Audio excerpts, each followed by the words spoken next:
आज मन थोड़ा उदास था, सोचे कि इसका सहारा ले लिया जाए।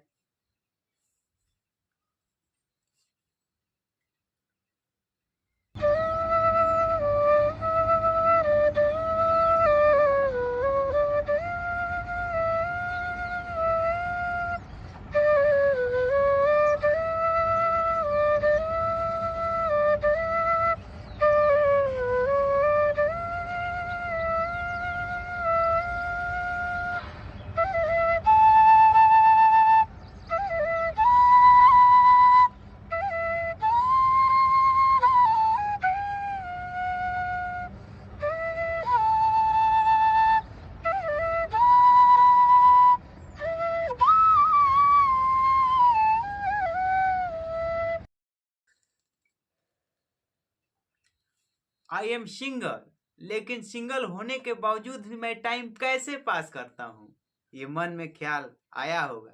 फर्स्ट नंबर ये बजा लेता हूँ, और दूसरे नंबर पे ये लाई रे हमें जिंदगानी की कहानी कैसे मोड़ पे, और तीसरे नंबर पर ये कि केहू कही तो दिखा दी चिन्ह फाड़ के। और इतना होने के बाद भी मैं सिंगल हूं, तो कहीं ना कहीं मेरा शक्ल खराब है। किसी और को टाइम देने से अच्छा है कि खुद पर टाइम दे दिया जाए।